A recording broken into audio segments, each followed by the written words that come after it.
The Startup Retro is a new podcast from the team behind Overnight Success. A weekly show where we help you level up on the Australian startup ecosystem by giving you an insider's view on Aussie startups and venture capital. I'm Will Richards. And I'm Gemma Clancy. At OS, we curate the most important news and announcements across the ecosystem and explain a bit of useful context behind them. The Startup Retro podcast will follow a format familiar to our readers of the weekly newsletter, but offer an opportunity for much more discussion. So, if you want to keep your finger on the pulse of all things happening Aussie startups and venture capital, start your week by listening to the Startup Retro. New episodes every Monday, starting the 1st of July. The Startup Retro is brought to you by Day One, the podcast network for founders, operators, and investors. Chris. Hi, it's Chris Titley here. As part of the FinTech Fun podcast series, I'm joined by Ben Gleisner, founder and global CEO of Cogo. We're joined from a windy Wellington. Is it windy today, Ben? It is pretty windy. You know what it's like. It's that sort of stiff southerly I think we've got today, which is never much fun. But no, it's beautiful. I'm looking out on the harbour, nice sea. So yeah, feeling good. Excellent. We normally do a bit of a sort of an Aussie-focused podcast, but we're gonna go across the pond now and talk to Ben. Thank you so much for being a part of this series. Let's get going in terms of what Cogo is, how it began, and a little bit about yourself. No problem. So Cogo, we're a climate fintech, we call ourselves. We help people and small businesses to manage their carbon footprint. So I guess we're really worried about the future that I guess civilization is going to face over the next 50 years or so. And we think now's the time to do something about it. I spent many years in government thinking we can solve this by regulating and, I don't know, doing stuff with emissions trading schemes and things. But ultimately, we're now focused more about how do we empower individuals and small businesses to do their bit for the climate. Excellent. And Ben, in terms of the idea about doing something about it, that must have come from a few different angles and a few different trigger points. You want to take me back before the start of the business and maybe a couple of weeks before launching? I'll take you back for a few years flying around the world to the United Nations meetings. So I was a chief negotiator for the New Zealand government to the UN climate deal, trying to basically figure out what countries should do to reduce, like how much carbon should Australia be reducing versus New Zealand. And I realized after a few years of doing this that I think we were causing more climate change than we were actually solving. And I think that's really the catalyst. It was like, I don't know if we should be pointing the finger at governments and assuming they're going to solve this. And so really the catalyst was, let's put information and data in the hand of the actual emitter, the actual household, the actual business, and let's empower them to make a change in their behavior. And that in its own right is a ginormous sort of big, hairy, audacious goal, and then sort of breaking that down into layers below to get the business off the ground and to be a commercial business in its own right. How did you think about that before launch? Sure. Well, yeah, we definitely started with a consumer app. So we're basically helping individuals. You download our app, you connect your bank account, so through open banking. So basically it was a way of translating your financial data into your carbon footprint. So we started trying to encourage people to sign up to an app, and then we'd give them recommendations on like, hey, Chris, we've seen how much you're spending in, your petrol. Have you thought about moving to a hybrid or electric? And it was really hard to build a business model around it because there are already so many people that are willing to download an app, and then even fewer that are willing to connect their banking data. So we did that in the UK. We were the first climate fintech doing that in the world. And then some of the banks started looking at us and going, hey, that's a pretty cool feature. Can you put that feature in our banking app? And I think that's really where the whole business took off, as the banks then suddenly were like, this is something that we know we've got to do for regulatory reasons. We know our customers care about it. And so we're now building into banking apps. And Ben, the education piece behind it in regards to a consumer, me having a banking app, maybe getting some data around what I spend through open banking, et cetera, and the nudging of alternatives. I mean, how careful do you have to be in regards to suggestions, recommendations, alerts, and what's education versus, you should do this? Yeah, banks are a little bit like walking up, and this is a new idea, I suppose, just to say. NatWest was the first bank in the world to introduce carbon footprinting. We've now close to 500,000 customers using the product. So we're just at the early stage, NatWest being an early mover, the likes of Suncorp and Combank and Westpac. It's all happening, but it is still early. You nailed that, the sort of hammer, whatever it is, or nailed the thing on the head around how do banks, what's their license to operate in this? Like, how much can they say, hey, customer X, go do thing Y? Because this whole question of what's the role of the banks is something that they're just navigating. It's fair to say most banks have an opt-in. So, it's not like you shove down the throat of somebody out in Brizzy that you should be doing something about it. It's you say, I care about this thing, I want to know more about it. So you opt in. And then once you've done that, you're then recommended things like, have you thought about your diet? And if you say, nah, not interested in changing my diet, you're not going to be told, try this vegetarian restaurant. Or, so it's based on your personal circumstances and your personal data. Yeah. That's very interesting in that personalization piece. I find that fascinating. And then when it comes to sort of the numbers, the good, the bad, the ugly, it's a bit like kilojoules and calories, etc. And you're like, oh, what's this? Is this good or is this bad? Is this food good, bad? Yeah. And how do you sort of wade through that? Of people going, oh, my carbon footprint is X, etc. Is X. It's like 1,000 and something. Like, what the hell does that 1,000 mean? Yep. Three things we do is, firstly, we let you know what you are relative to the average. So in other words, if you're an individual, we usually do an individual or household. Now, obviously, you can break it down and like, well, I'm only a one child household and that's a baby, or I've got 2 dogs. We don't go into that minutiae. We give people an idea of, well, here's what the average Australian, how much carbon they create, maybe 1,200 kilograms a month. So you can see your number next to the average, or the average Australian household might be 3,400. So you've got like a number relative to the average. Yep. And then what we do is we try and let you know, well, where does your number come from? Is 30% of it from your, energy consumption, for example. So it's not just telling you what the average number is and how you compare. It's also saying, here are where your number comes from. And then it's about saying, well, here are things you can do to reduce that number. And you keep going. Yep.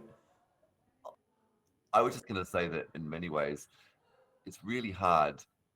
This whole thing, it's really hard. Like we as a civilization are going to really struggle. I have to be honest about this. I think it's probably the biggest existential crisis we're facing. And the more you look into it, you get a moment of hope, and then you get a moment of like, oh crap, So I think we need to make sure that people aren't just told, here's a number and here's another number. Like that is not the job that we have found in the last 3 years. Yep, and then helping solve that problem, there's tools behind it, which is what you've done. But even go a layer underneath, the premise of open banking, which hasn't really kind of kicked off in Australia to a degree, would be a tailwind for you. It is now. Just to be clear, our consumer app that used open banking in the UK requires open banking because we're not a bank. So we literally, here's an app you download, connect to your bank. But as I was saying, what banks realized is they want that feature in their banking app. So now from almost every customer, or actually every bank we work with, they don't need open banking for it to work. It's literally just the bank themselves bilaterally working with us. So it's not a requirement to have open banking. So that's the first point. It does make it easier that if you're a Westpac customer in Australia, that you can connect your Bank Australia or other data into your banking app. That would help give you a more full carbon footprint if you use multiple banks. But again, it's not a requirement. Like if say for example, most people have their most of their spending with one bank. So in some ways, we capture your servo stops filling up the gas tank, whatever it is. Like we've got it mostly covered, and then we just are able to recommend to people based on how much you're spending, Chris, on your power. Here's things you can do to reduce your power bill and reduce your carbon footprint. Related to that. Yeah, and a spend line in its own right may not also determine your kind of... Go to Coles, go to Woolies, right? Exactly. You go to Woolies, see $100. It's like, well, actually, where does $100 come from? Like what products? And so we work with Australia Bureau of Statistics and work out what the average Australian buys when they go to the supermarket. It's like 300 different items. So there's a statistical kind of overlay of a... It's a statistical overlay. Average Australian gross. Now, I've got 2 big deals with supermarkets, one in Europe, one in North America, where we're starting to get down to the product level. So we're starting to be able to see. And as a family, this is a crazy story. My kids are really onto this stuff. And so each weekend they go through all of our grocery receipts and do it manually. And so we've actually got this. Now, I can tell you, that's not the future. You're not going to have people. It's not scalable. Scanning on spreadsheets with the kids. Yep. And so we're wanting to work with supermarkets similarly. And then again, with the banks, you'll find in 3 years from now, you'll connect your energy company data, and you connect your supermarket data, and it'll all be sitting there, and you'll have this like fully, I don't know, just an efficient little climate helper, sitting inside your banking app helping you. One question that's come to mind from that is the power of the brands and the companies itself and the push as opposed to the consumer push. Like a consumer can get their data and alter habits, but if a company comes on board and says, well, this is what you should be doing, this is what, recommendation, nudge, touch points, etc., I think the power might be magnified a little bit and multiplied. It's basically, if you think one example is, Australia definitely is a big opportunity to reduce through solar and battery technology, right? And so, you can obviously put billboard ads around people should be buying solar. That's one way, right? That's sort of effective. But how about this journey? It's like, hey, Chris, this comes through the bank, whether it's a notification or an email saying, hey, Chris, in the last 2 years, we've seen your carbon, and you might already know this because you've opted in. We're not going to send you this email. The bank won't send you the email if you haven't decided that carbon something you care about. But assuming you opted in, it might be, hey, Chris, your energy is your third, a third of your carbon footprint comes from it. We've worked out based on how much energy you use, you could save this much carbon by going solar. We know that you buy a mortgage because we can see that in your spending. So we know you've got the right, you could save this much carbon. Here are 3 providers of solar panels that locally in Brizzy can install. We have pre-approved your finance for this. So the bank basically reduce all the barriers. Probability of approval is great. How good. Approval, exactly. And then press this one button and you'll get a quote from each of those 3 places, and you can arrange somebody to come visit. Once you then do it, and you may end up finding the payback for the solar loan is actually lower money than it is the savings you get from not using power. So you could actually end up being fully economically beneficial, and the time, which is the big sucker, is super small amounts for you, because effectively these guys or women turn up with their little solar thing and go, here's the 3 things, and you've literally got to press 2 buttons, and within a few months, whatever, or weeks, you've now got a solar system that's saving you money. You can talk to your kids and go, hey, look, we've reduced our footprint by 5%. I mean, that's the narrative we want to have. Yeah, I think that's the creating the toolkit for people to act is much more better than the blast of you're bad. You're doing bad. Or let's all point the fingers at the government and they'll sort it out. It's not going to happen. It's not going to happen, I can tell you. Just on the business side of things, how's it gone in the last couple of years in terms of development and growth? It's all go at Cogo, we say. Quickly, when you said business, we do also have a product for small businesses as well. So there's a product where, as a SME, you can download, and through accounting data, we do the same thing. I thought you were about to ask about that, so I thought I'd jump in there and let you know that isn't just for retail banks and households in Australia. We do work with businesses, and instead of them syncing their bank data, they actually sync their accounting data. But that's the side point. But the business is good. We're 100 and something people now. We're working with banks across the world. We're sort of doubling every year at the moment. Heaps of opportunity globally, and so we see a lot of progress through Australia. Is definitely one of the you might not believe it, but it is definitely one of the faster moving markets. North America, I'm a little bit like, come on, people. But so apart from that, I'm feeling pretty positive about the world and the progress we're helping to make. And you mentioned 2 things there, opportunity and product. Let's talk in 12 months' time at the same date, same point. Where would you like to see the business, and what sort of feedback you're getting from your customers from an innovation point of view? That's a good question. We've just literally signed off annual plan that starts on 1 April. So you don't have to tell me if you don't want to, but that's okay. if it goes to plan, in 12 months' time, we'll be working with 35 major banks globally, and we'll be reaching 100 million people. That's a significant reach. Yeah, pretty big. Yeah, we're at 20 million now, so we're not, we're a fifth of the way there. But 5x on our reach, and 3x on our revs. Just growth really. It's a tricky time, obviously, so we're not assuming heaps of new investment for that. We definitely will make some technical. We've raised, a $7 million US seed round, so we've got money, but we're not, there's just such a big opportunity here. It's just one of those challenging times where macro headwind, but there's this massive climate tailwind, let's say. On that point, how do you balance between you got to sort of crawl before you walk versus where you see the future? I mean, we are building the category leading product globally now. So we are like, with a German and a Swedish competitor out there, like this, when we go to these bank RFP processes, we are definitely winning, but it's literally, 10 banks you could say globally are doing this, but that's 10 of, 5,000. So it's so early. And I think this is the challenge partly, is that we can see the future where it'll just be normal. It's going to be a hygiene factor in 3 years.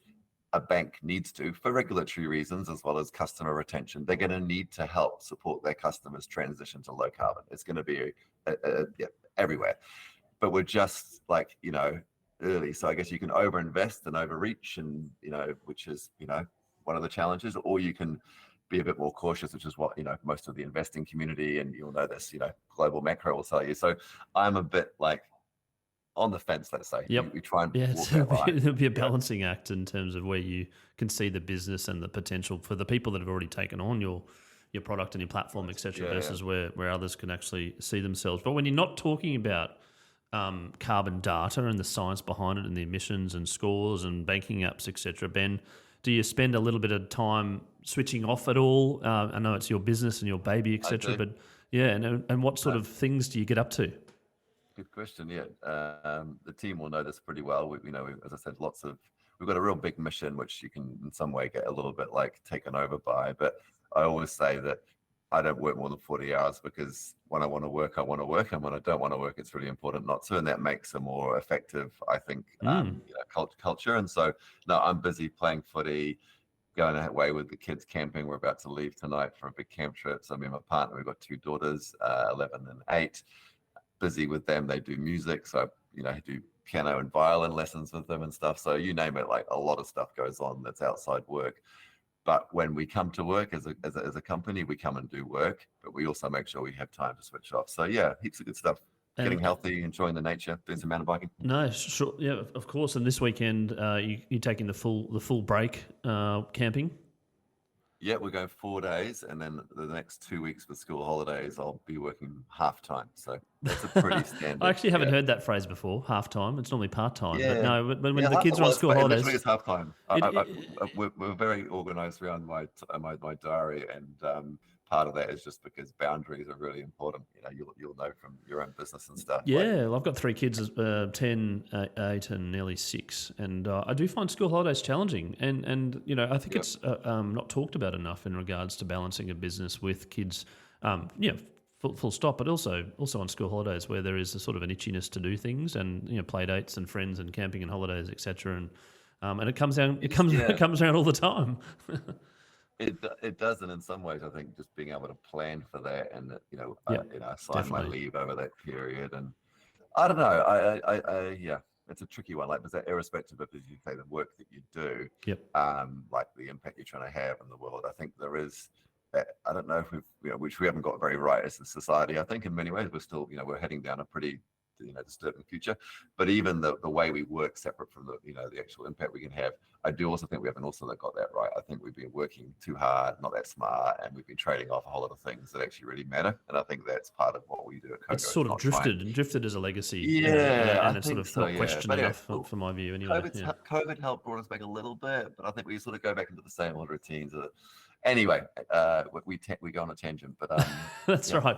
It's been great chatting. Yeah. No, absolutely, Ben. And on that note, I really appreciate you taking the time out to tell the history of the business, the purpose and the values behind yourself and your team, as well as the success that you've had with Cogo thus far, and obviously the future plans over the next 12 months or so. And really look forward to catching up. No, all good. As I said, coming soon to you. Check out your mobile banking app. Encourage your bank. We've got a few early movers in Australia, but we want to make this something that in a few years' time, there's a million people over your side that are using our products and making a difference and inspiring others to do the same. So hats off to our bank partners, and ultimately all of you that will be jumping on and using the product over the next few months. Excellent. Thanks, Ben. Cool. Cheers.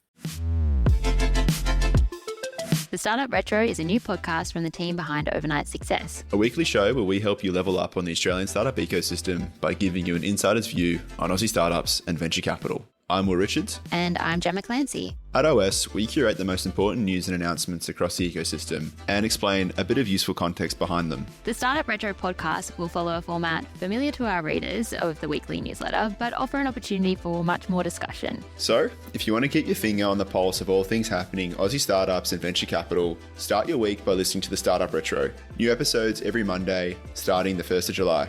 The Startup Retro is brought to you by Day One, the podcast network for founders, operators, and investors.